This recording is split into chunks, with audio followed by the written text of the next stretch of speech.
నమస్తే అండి. మాది వైఎస్ఆర్ కాలనీ. వైఎస్ఆర్ కాలనీ అంతా మునిగిపోతుంది. ఏదో చిన్న క్యాన్వాస్ చేసినట్టుగా ఓ సైకిల్ మీద ఒక మైక్ ఇచ్చి అప్పటికప్పుడు చెప్పారు. ఏంటి ఆ చెప్పేది ఏదో గట్టిగా అందరికి చెప్తే సర్దుకుంటారు. పూర్తిగా కాలనీలో కింద హౌసెస్ జిఎఫ్ లో ఉన్న ఇళ్లన్నీ నాశనం అయిపోయినాయి. దీనికి నష్టపరిహారం ఏంటో కూడా తెలియదు. ఇప్పుడు పోని పైనోళ్ళు ఉన్నారు అంటే వాటర్ లేదు, కరెంట్ లేదు, ఇచ్చే ఫుడ్ వేస్ట్. ఇప్పుడు బిర్యానీలు పంచారు, అసలు ఒక్క ప్యాకెట్ కూడా బాగోలేదు. మా చేత్తో మేమే ఒక బస్తా తీసుకున్నాం. 4 ప్యాకెట్లు బాగుంటే 10 ప్యాకెట్లు పోయినాయి. వాసన వచ్చేస్తున్నాయి. అవి పిల్లలకు పెట్టాలా, మేం తినాలా? పోనీ వాటర్ ఎక్కువ వస్తుంది, మీరు ఉండండి లేకపోతే మీరు వెళ్ళిపోండి అని ఒక మాట కూడా లేదు. ఏదీ చెప్పట్లేదు. జాగ్రత్తగా ఉండండి, మీకు అది వస్తుందని చెప్తున్నారు. వెళ్ళిపోవాలా ఉండాలా?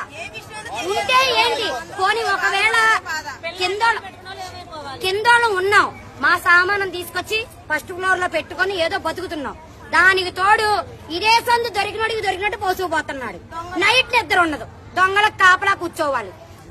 పగలేమో ఈ వరద, నైట్ ఏమో దొంగలకు కాపలా.